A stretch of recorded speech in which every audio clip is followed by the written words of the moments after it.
This review is like 3 days late. It's 3 days late. I only got 4 notes.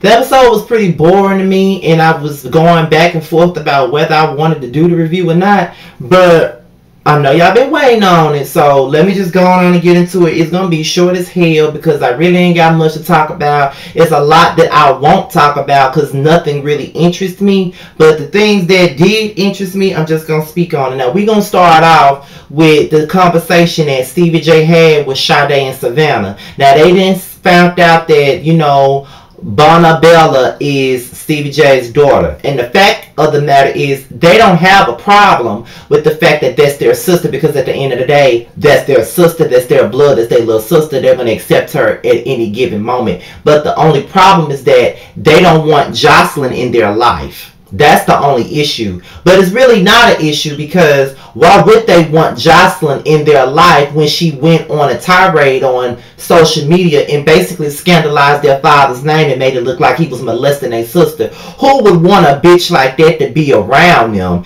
And they said that an apology is in order for Sade, Savannah, Eva, Mimi, everybody. And I do agree with that. I agree that if she wants to be around them or even around Eva, she needs to apologize. But the fact of the matter is, an apology isn't even enough for her.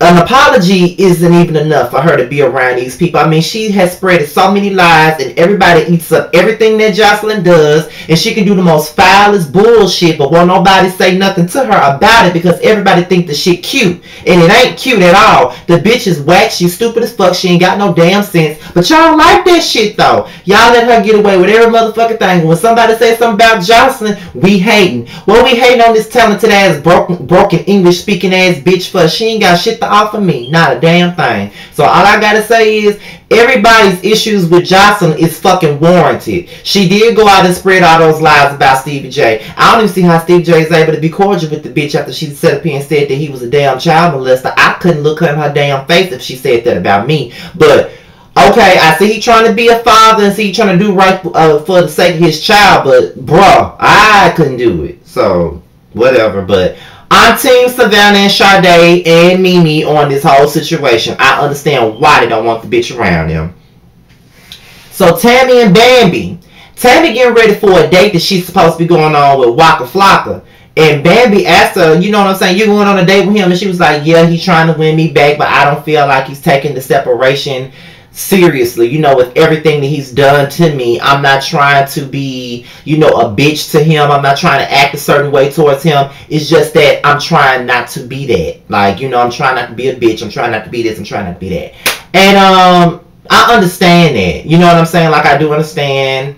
I do get exactly where she coming from. You know what I'm saying? Like, she just wants him to feel what she felt when she was with him. You know what I'm saying? She wants him to feel the pain that she felt. You know what I'm saying? Because he did put her through a lot of shit, and I can honestly see that it was embarrassing for her to have to go through that shit with him. You know what I'm saying? Like the infidelities, you know, the women, the cheating, and all of that stuff. That's embarrassing for any bitch to deal with for a long motherfucking time. So, you know, she's not trying to let him in just yet. She just need him to know that she ain't playing. I get it. I don't fuck with Tammy, but I do get what she's saying when it come down to that. Now, Bambi, on the other hand, you know, her and Scrappy just ain't gonna work. You know what I'm saying? But I just feel like Scrappy really wasn't ready, and I don't think Bambi was really ready for no marriage. I can honestly say that. And I like Scrappy, and I like Bambi, and I like the both of them together. But I don't think that they were ready for a relationship. I mean, not a relationship, but I don't think that they were ready for marriage. I think that they're not mature enough. I don't think Bambi is mature enough for a marriage. I don't think that Scrappy is mature enough to be anybody's husband right now. I just don't think that they're in the right headspace to be saying that they're ready to get married. I just don't see it. And I like them both. I do like them as a couple. I will say that. But I don't think that they're ready to be married. And that's just my personal opinion. If you feel the same way or you don't, leave it below. But that's just how I feel about it. So, you know, Tammy and Waka, they go out on their little date. I wasn't going to talk about it, but since we're here, they go out on their date. She thinks they just going to the movies, but they are at the movies. But he set it up and got all these captured moments of their good times together, and it made her teary-eyed and she felt like a punk. But he did pull out all the stops. And it was sweet. And, you know, it made her look at him a certain way. And, you know, she kind of feels like, you know, I just want to see what it, you know, what it's going to be like. But, you know, she's still trying to be on this power trip and see how he's really going to do, you know, if he's really going to do right by her. And I don't blame her. She does need to know because he is on some fuck shit and he got to clean that shit up. She's taken him back so many times. But she can only take somebody back so many times. So then, Carly, Tammy, and Rashida, they all meeting up for lunch to spill the motherfucking tea. Now, you know, Carly spills the tea about Melissa and Mimi and how they used to date. But turns out that Arian and Melissa used to smash and all of that stuff. So, not only was Mimi riding the jockstrap, but Arian was also on top of Melissa riding the jockstrap as well.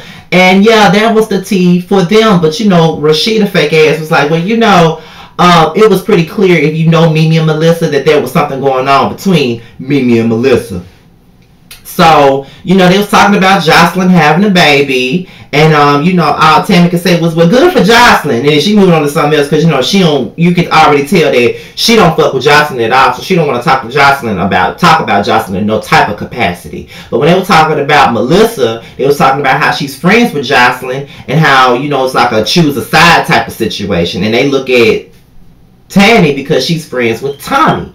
And, you know, she was like, you know, Carly explained it, you know, like, well, you know, I was told by Cena that Jock was messing around with Tommy, so I pulled up at this party, and I saw that Tommy was there, and me and Tommy got into it, and yeah, I mean, she just want to go after my leftovers, and then Tammy said just what the fuck everybody was thinking. Also, that is your karma because you did take scrap from Tommy, and you did. So, y'all really don't want, I mean, Tommy really don't want Jock, and you know, I just feel like she just did that just to get back at Carly. And it is what it is. So, Carly can just deal with that shit. So, Scrappy having a party to celebrate the fact that he wants to move to Miami and be a bachelor and all of that shit because him and Bambi are no longer together.